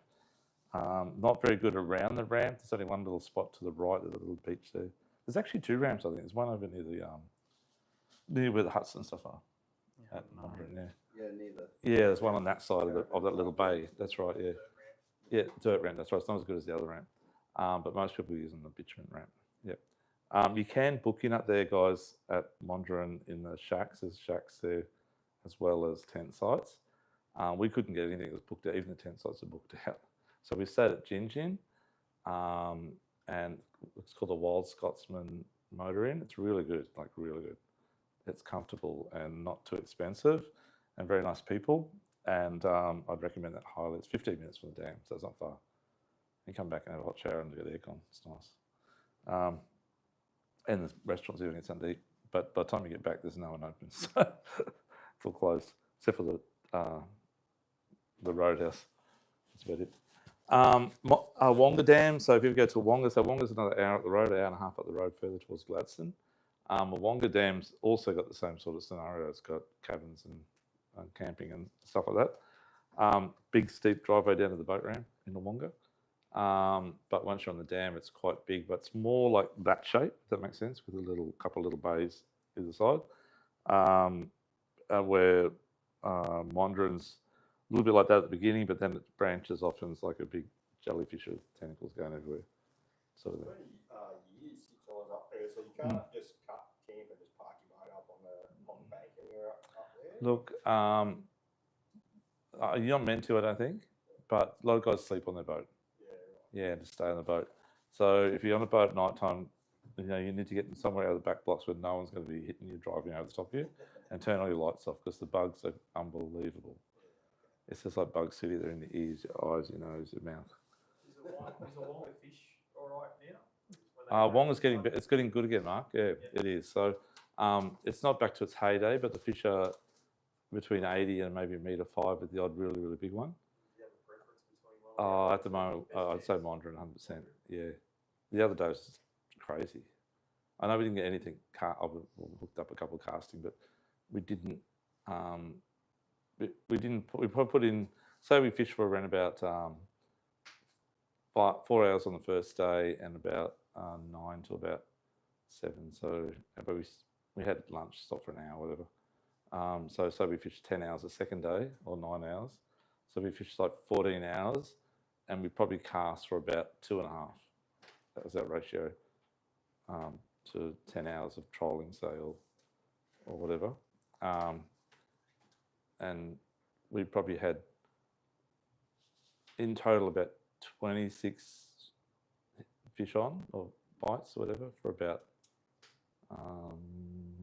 13 or 14 fish landed. And dropped a few at the boat. Lost a couple of monsters. And that was your boat. my boat, yeah. Paul. Paul took his big boat up. So that's the other thing too. Don't be scared if you've got a big boat. It's just a towing up. There's a bit of hassle maybe, but it's like towing up to 1770, I guess. But there was guys up there, heaps of guys there with 23 foot, 24 foot glass and console boats. zipping around one got twin elbows, I think, twin 300s or something. It's like, wow, this thing was huge. And there's quite a few of those that I was quite surprised. So yeah, and there's guys that there's two local cockies or farmers, I don't know what they are, but there are two guys there in a little punt. It would have been 10 foot with about a old, look at 8 horsepower Mariner along the skinny round tube at the back, and they were smashing it, smashing it. They were trolling, and I reckon I saw them catch 5 or 6 fish. And they're really talkative. They're really nice guys too. You troll past them and you say, "How'd you go? How'd you go?" We saw you hooked up. They're very, very friendly people, very nice people that we've run across. They're all fishermen. Fishermen are good people. Yeah. So, but the weird thing was, I said to Stu, I want to try something different. I want to just piss off all the locals maybe, and just chuck out a mackerel lure and on a mackerel rod. So when it got close to dark and we had like 4 fish and Paul had just come back, I said, I had my little mackerel rod up underneath in the rod locker, which is, I think, the ring. Yeah, that one. That's it. So, which I troll for Spanish with. So it's a 6,000 Stradic with this big Stewart coral trout bloody lure on it. And I thought I'll just put it at the back corner. So we'll just troll one rod. I'll cast it one rod. So I put it at the back corner and went about, I don't know, not even 500 metres. And my mate goes, "Oh, you're on." And I said, "No, I'm not on." And he goes, "No, your other rod's on." And I'm going, I look back and it's like this. I went, "No, it can't be." The first time it was a sound, it was like 100 feet, and I go, "Well, it's not the bottom." So I grabbed it out, and then this big fish just jumped, and it was 1.8 meters. I thought, "Holy crap." So I put it back out again, and I think I got 3 in about an hour and a half. I was a bit embarrassed actually by that time, because it was just smashing it. It smashed it, that thing. So it's a bit rude, but I lost a monster. I had such a big fish on, guys. I could not get out of the rod holder. It was like just. I looked at my salmon again. It was like 90 foot deep or something. It was a really big fish, and it was really working the rod hard. I don't know how big that fish was, but it'd have to be. I don't know. I'm just guessing 1.15 meters plus, 1.20 meters. I don't know. Similar to the one my mate lost. It was a big one too. But just showing you something different. The fish don't obviously see that sort of stuff out there at all. Worked 3 from 4. I put it away after that. I was a bit embarrassed. Didn't use it the second day. Stu's in there across me. It really hurts my head, that story. Yeah. Anyhow. But yeah, that's good pair of scissors. So guys, the ceramic scissors, TT do it. We've got a Japanese version downstairs as well. Ceramic scissors are really good. They don't rust and they're very, very sharp. Okay, but they break. But they're very good. But apart from that, so you get a couple of bait cast combos, a couple of spin combos, or just all bait cast combos, whatever you're up to. I suggest 30-pound minimum braid. 20 if I have some fun, but those bigger fish, I don't forget to see them. Well, they can't run anywhere, but there's trees down there, and they know that too. And if you're fishing the points and casting stuff like that, there's a lot of trees on timber. Other than that, leader, Stewie said, 50 to 80-pound leader. A lot of guys use 80 up there because they want to get that big fish and see it. A good net's really important, and a tackle back. Still 50-pound.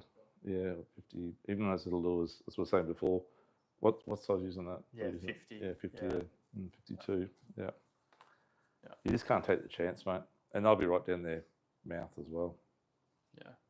The biggest thing is like barrafish is one of those things you can do it just with your heavy flatty gear. First trip that I done, I just took all my 6-pound off and put 20-pound on and used 40-pound leader. And I caught a few fish, but I lost a lot. And then the next year I went back with better gear and caught a few more fish. But now it's all the gear's tip-top shape and it catches more fish. Yeah. So this is the sort of stuff we use. This one here caught a good fish, and actually I tried a different jig head, just something different, a heavier one. And actually that one got ripped, but we welded it back up again as well. That worked all right. That was the only one we caught on the white one, actually, was that one. These mollusks, aren't they, Stu? They're BWAs. BWAs, yeah. So I did swim one of those, but I didn't have any luck on it. But I was a bit stressed because it was a bit light and small, and the hook's quite light. I didn't want to change it, so I left it as that. I gave these a go, we don't have any here, but they're also a new Berkeley product with the honeycomb tail, but I believe it's too much movement for them, too much. I don't like that sort of super erratic big tail sort of thump thing happening. So I think that the bigger the head, like you said on those cast ones, they're too much movement. Or The tail, the bigger the tail, Yeah. bigger the tail. Bigger the tail, Yeah. the more movement. Cast one's not bad because it's quite deep. Yeah. It's more Yeah. if it was like really skinny with the big tail that doesn't roll. Yeah. If they roll this way. So I had a go at this one as well. This one I did use it. It had a massive, big swap dump on the tail, but I never caught anything on it. So used some Mollets as well, but didn't have any luck on that one. That's their prawns. I wanted to try, but it was the weather was so bad, guys. You know how bad the weather was. But I want to try these there because to me that's just going to smash it. That's all. Also Irukandji, they're big prawn. The colour I really is perfect for like a red claw type colour, but I didn't get time to give it a crack. Next time, gotta go back. Oh, that's the rig we're using like that. That was a very small hook setup, but just like so, we rigged up a heap of stuff like that overnight, ready to roll. Went through them as well. I think we lost about probably only maybe 3 lures to fish or 4 lures to fish, but we ripped about 4 or 7 lures. Can't remember. You can show us how you glue them back up. Yeah. So just go to Bunnings and buy one of these little type things. They're cheap as. You put a little like cigarette lighter type thing inside. It's a little flame burner. It's got a lock on it so you can't do it, or you can push it forward and it runs like so. So this one here got melted on the way up by the reaction. I put it with the wrong plastic. I don't normally do that. I have compartments with the same brand, so they don't intermate with each other. But this one here did. Got a little yucky. But I don't know how. I haven't tried this brand for gluing back together. But if I can try and get that. That's an Irukandji, Dougie. Irukandji, is it? Yeah, so okay. it Should be sweet, yeah. So I don't know if I'll be able to do it, but we'll give it a crack. So I'll pass that around now real quickly. Then I'll send it back around with the doctor. Take a good hard look at it, guys, because it ain't coming back around. It might be mine as a tail. Well, that's what guys do, Frankenstein. They chop off the tail of something else and put it on there. Prawn. Yeah. How would you fish that? So I fished that with probably about a 1/2 ounce jig head and fishing it, obviously with live scope be the best, but casting where you've got a point or a tree or weed edge and just sort of working it down. Very, very slow. Very slow. Twitching, yeah. So that's, I don't know if you all know how plastics interact with each other. Not the right way, unfortunately. But you just burn it, and I just wet my fingers normally in the water, just go like that and go like that, and it's sealed. It's that quick. Has anyone ever done that before? No? Have you done it, mate?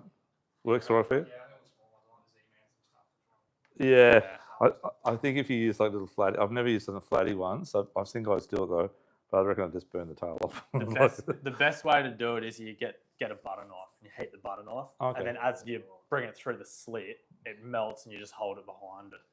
Yeah, it's the neater way It's a bit because then it dainty. doesn't go all black and horrible like all your ones. Still catches It fish, was mate. like crap. It's actually a new colour code. They were blind. He's fishing in the dark, so it doesn't matter. They're blind. They don't see. Mate, silhouette. Black. This works well. Yeah. And it's such a good time. Thank you. Oh, here we go. Here we go. Come here. Nice listen. Have you guys done the houseboat out there? No. I saw it. It was up in the basin actually. Yeah, right. Is there only one on the dam there? I think there's only one. Yeah, there, yeah. yeah. There used to be But a couple. I've done it at Awonga when it was there for about 4 years in a row with Greenie and the boys. Oh, so good. It was so good. And so we were there one time and there was a big storm and we were fishing New Zealand Gully, which is, we're sort of over on the south side because it was southerly coming when the storm's coming. So we're trying to get out of the wind. But you had to come back across the dam to get to the houseboat. And we did that the night before it stormed and everyone chickened out because I nearly swamped getting back to the houseboat. They go like 35 knots. and it gets huge. Like it's like a metre on the dam there, a metre and a bit. And then my son Jack and I, we rode it out. We rode the storm out. But you can come back and go as you want. You know, we stayed back in New Zealand Gully, and the fish come in the tube, and we smashed it. But it's just so easy. It's like living on the waters, go out, come back, go out, come back, sort of thing. I guess, you know. Yeah, good. I don't think it's that expensive either. If you got a few guys, it's not too bad. You don't need to heat up too long, guys. That's the secret too. Not too long, maybe. Hot knife. I've got no water. Oh, there's some there. So first thing I do is I've just taken the bend out of that and made it a bit nicer. And I'll give the tail a crack. That's beautiful, Muriel. Yeah, thanks. Looks horrible. Oh, come on, give me a break. And that's why we sell fishing gear and we're not artists or painters or anything like that. I'm going to take that off and glue it back on. Straight. Jeez, you're really thinking on the fly. You Yeah, don't I am. like it, No, mate. you like it? Not particularly. It's, is that upside down? Yep. It was, yeah.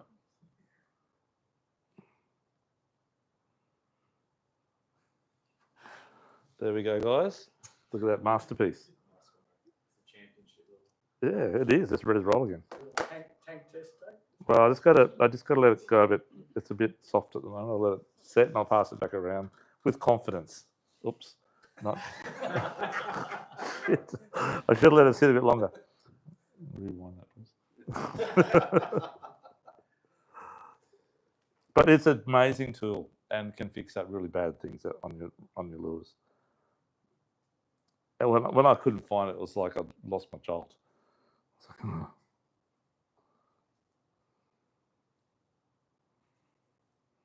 Anyway, just Stu, you say something, mate, while I'm doing this, mate. Oh, anything that I'm going to say now is you're not going to like. So. But nah, look, butter knife definitely. But like that type of thing, that was pretty extreme. Like, it was half missing its tail already. I'll give It you was, that. it was twisted. Yeah. It's not quite set yet.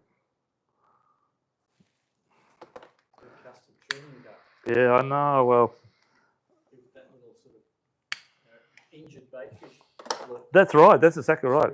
Swim a bit It's there. more Yeah, than injured. You're thinking, you're thinking the way I'm thinking, which is like emulating a wounded bait fish. So you got more chance of the thing getting cooked, right, by the fish. Let's let that sit there. I think I should wet it. I don't put my spit on there. I'll just pull the water. Yeah. Dip it in.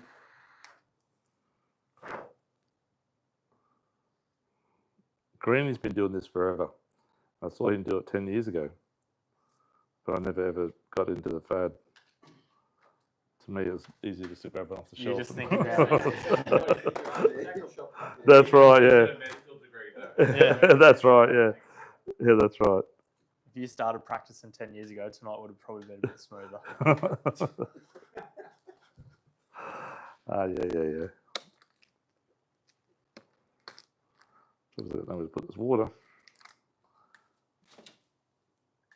So you say a lot of the fish are concentrated, or at least at this time of year, down the Yeah, they move. down wall. Or Mm. whatever. Yeah. What would say to you guys are it's worth the run way up the back of the dam? Hopefully we've had a customer that last week that's fished it and told us. But look, it's one of those things. If it's been blowing consistent, barras don't like wind change. They like consistent wind. So northerly wind's fantastic for them, and everything's a lot warmer. But if it's been blowing northerly all week, I'd be fishing the southern end because it's been pushing all that bait and all that life down that southern end the whole time. You always fish the rough end. I know it's nice to fish out of the wind, Yeah. but for Barra, it's not the right way to do it normally. Dams have current, like wind current and things like that, which moves a lot of bait around. So I would try to look at that straight up. Yeah. That's right, yeah. So, like there's also, we have Barra here, of course, on the Gold Coast, like totally different thing, but the lures they're using exactly the same as we're talking about tonight. Exactly. You just got to know where they are.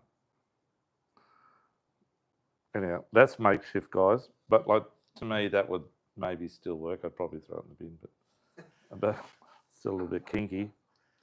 But that's the bait fish we're talking about style. but it's better than what it was. It's probably don't pull on because it might just fall off. But the shark bite at the back's not as bad as it was. Yeah, anyhow, but you can just, it's as quick as doing that, guys. So to have a little blow with you.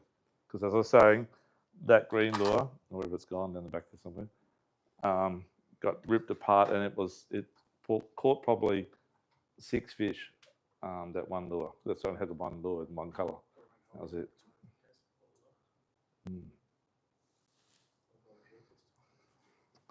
Yeah, any questions on that at all, folks? Good. So where do you go? When do you go? So obviously October next year, if you're playing next year, or this year, if you still want to go. I'll be trying to get my backside up there probably around the 10th to the 14th of December. Do you find Or the 9th to new 14th? moon different? Like, The new moon, well, they did quite all right on the new moon. The 2 weeks before we went there was Generally, new moon's better fishing during the day. Yeah. The fish are up on the shallower stuff during the day. Yeah, opposite to the moon, full moon. Full moon's a nighttime bite, even in salt water. Same deal. Yeah. Moon rising, definitely important on dams. 100% again. And tide change. Tide change and 2 hours after high tide. Yeah. So you get like 3 or 4 bite times, obviously morning, afternoon as well. We didn't go early morning on the Saturday only because it was hammering rain and we fished Friday, drove Friday, fished Friday. We were flogged. So we had to drive back Saturday night late or early Sunday morning as we head back. So we were on a time mission, only 48 hours from the time we got to the time we went back. So yeah, definitely either stay on the dams we spoke about, mate, or you guys hire somewhere or sleep somewhere. Yeah. You said that the high tide, is there a tide? Just the local area. Just look on the local area. And actually, the internet worked off and on that dam. It was off and on sort of thing. I just checked on what it was at. I think I checked Harvey Bay first. And I thought, no, I'm close to Bundaberg, so I checked Bundy next. And then I even got closer again, 1770, and it was pretty well that time when that glassed out on the second day. Yeah, on the high tide. That's weird. It just went from pouring rain to a little bit of blue sky, and then within 20 minutes it was all back again. Yeah, the tide change. So it's lentils, was it? Lentils, Yeah. yeah. So it's like as you're going just before the Harvey Bay turn off. Oh no, sorry, it's just after the Harvey Bay turn off. Near Howard, isn't it? Yeah, it's near Howard. Before you get up to the really nice pie shop, what's that place up on the hill? I don't know, but it's about 45 minutes north of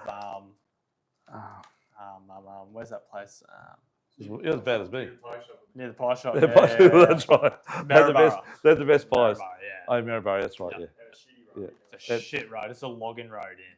Yeah. So it's all corrugated. It's crap. But as Stewie said, the best thing is you're fishing with bass gear and hooking 85 centimetre barra. Yeah. It's a bit of a buzz. Yeah. But you just need to up your ante from 6 pound braid to 20. Yeah. And the bass will still take it. Yeah. But you can catch barra as well. Yeah, I just fish slightly lighter leader, like not 50 and stuff like that. I'll just fish 20 or 30 fluoro. I don't think there's any toga. I think it's more bass and barras. Yeah. Yeah, but it's a real tannin stained one just because it's all tannin up in the It's a fair foothills bit and of stuff. water lilies, that picturesque. It's really nice. It's a really pretty pretty dam. dam. Yeah. You can camp right. There's a little council camping area type thing, and just pull your boat up next to it. You're not It's meant to swim in that dam. Unless you want to have a shower like Stewie, but no, you're not meant to swim in there. not supposed to. Just don't do it where they can see you. But Mondrian you can. yeah. They water ski on there and that. Yeah. But this one's 4-stroke only up to 60 horsepower. Yeah, but you're only allowed to do 6 knots. Yeah, or electric. It's tiny. Yeah, it's tiny. It's probably, I don't know, with an electric you can get from like one side to the other side in like an hour. Yeah, or an hour and a half. So yeah, but everywhere's pretty close. Yeah, we just launched. We caught them at the boat ramp. We caught them there's a little weed island in the middle. We caught them around that heaps. Yeah, it was really good. There's another dam It's a too. good one if you got kayaks too. Everything's close. There's another dam too. The place I was thinking that was chilled is where the nice pie shop is. Real good bakery there. But if you go to between Childers and Maryborough, there's another dam. Starts with B. I can't remember the name of it, but the boys from Bundaberg tackle will fish there a fair bit, and there's a really good barra in there. They kept it closed for a while to fishing, but now it's opened up to fishing apparently. And the big barra, they're like 1 metre plus. Yeah, and it's a lot of barra there. I can't remember the name. Is that a small one? Small one, yeah. In between Childers and Maryborough? Yep. Yeah, right. Yeah, so many of the Bundy turn off where you just need Childers there. You got Bundy or Gin Gin. It's that area. Yeah, right. I can't remember the name of it though. I'll find out. But yeah, so the dams and Awonga's good too. Yeah. And then if you get further north, we both fish Peter Faust. Peter Faust is a great dam. That's 13 hours drive. Yeah, 13, That's, 14. Yeah, that's up west of Proserpine. Yeah. Great dam. It's very similar shape to probably a Wonga, I guess. It's a big open dam, but it has trees and stuff. That's not too bad, but Kinchin's really good. That's up there as well. Big sooties and stuff like that, sooty grunter as well. And what's the other dam up there? Kinchin's a weird one, no trees, all weed. Yeah. So it's actually a man-made dam. It's an irrigation dam. So they pump water in, pump water out. But yeah, it's quite a nice dam. What's the other little dam there that's like just Teenborough? Teenborough, is it? Teenborough's up in the hills. Teenborough's got the big sooties, sorry. Yeah, that's right. That's got big barras in it too. Yeah. I've heard that dam out near Emerald or something. That's Fairburn. Marrowburn or Fairburn. Yeah, I fished that too. Caught nothing there. Caught some red claw. Big barra in that. They're all huge,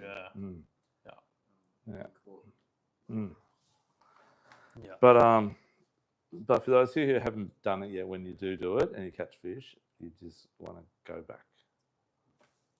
You guys that have done it know what I mean. You just want to go back. It's addictive.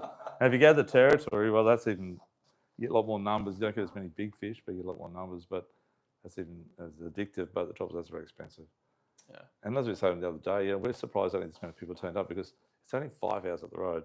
If you go up the territory, it's 20 hours plane rides to get to your barra spot. It's a long drive. Yeah, it's a lot. It's a 3-day drive, and but we have more guys doing that than actually just fish the local dams. Yeah. Guess it's like maybe it's too easy to fish the dams. I don't know, but it's not that easy. Trust me. No, it's hard. It's way harder. Yeah. Yeah.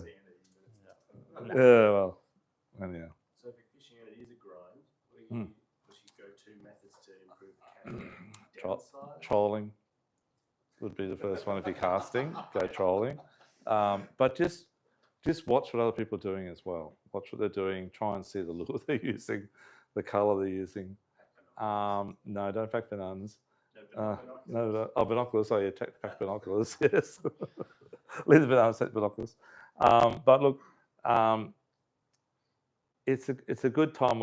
As I said, we had a bit quiet time, so we just went up the wall and had to see what's going on there. And there's people everywhere casting, trolling, and it was just like Palm Beach Reef sort of thing, and but smaller. So we thought we're out of here, so we went back to where we were getting fish, But I could see the potential, as you said, Stu, that fish should just be stacked on the dam where the boys are there, on that they can't get any past that net, So, yeah.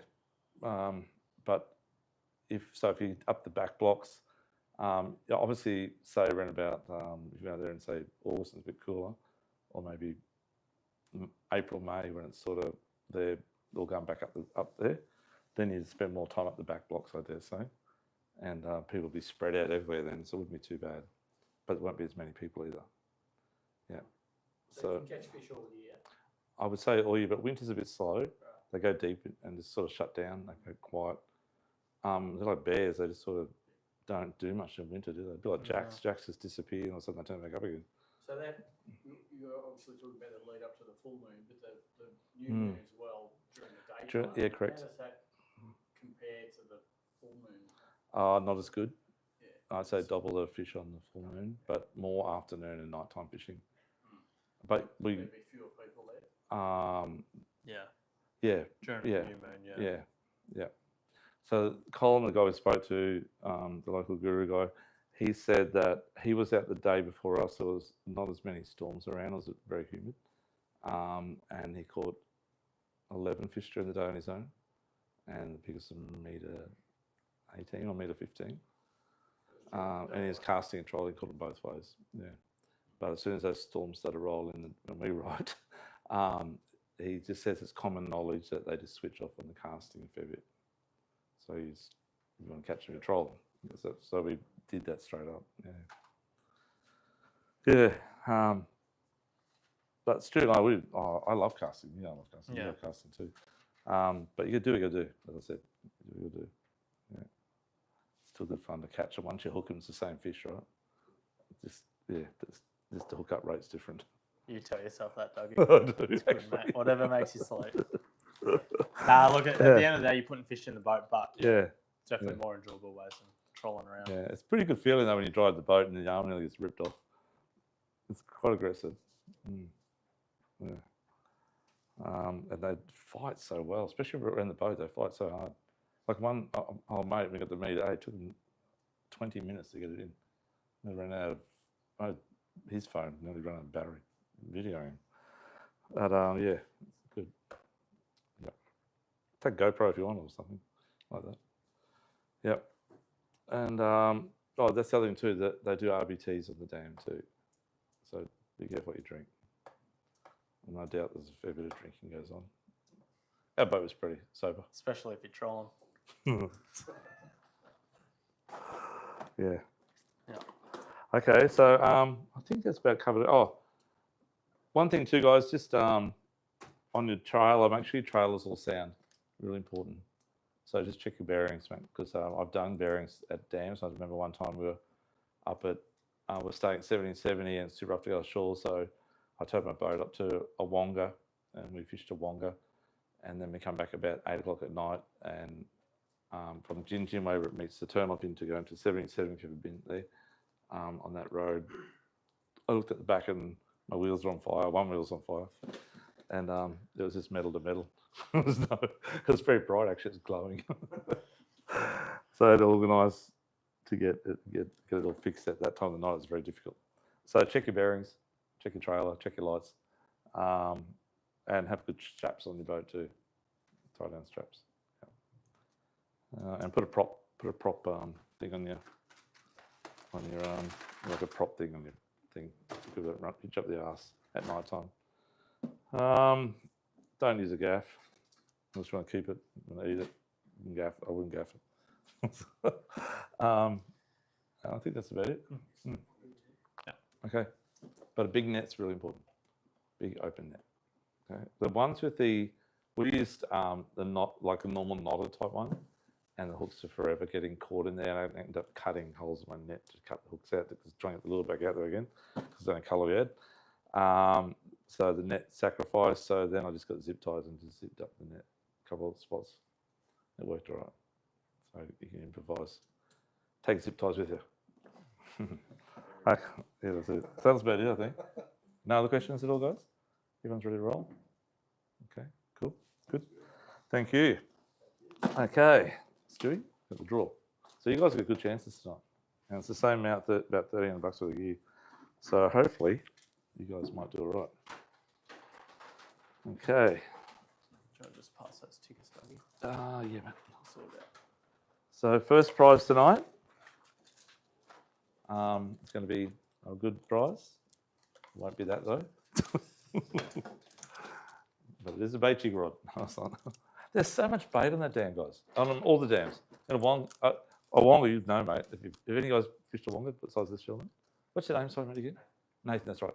Yeah. So Nathan, did you find the bait schools on a wonga? Like it's like a bait school offshore, where the birds are diving and it's just like erupting on the surface. Oh, incredible! Yeah. Was that right? They come to the surface, did they? Yeah. Yeah. Yeah. So a lot of gar. Yeah, you got a gar. Yeah. So you get these bait schools that are like seriously like a school of slimies or yakkers offshore, and there's birds diving, and it's just going off on the surface, and there'd be buffing as well, particularly at night, and that's when you start casting your surface type lures or shallow stuff. And yeah, it's pretty amazing to see on a dam. You don't expect to see that sort of thing on a dam, you know. Yeah. Hence why I trolled mackerel lures. Look.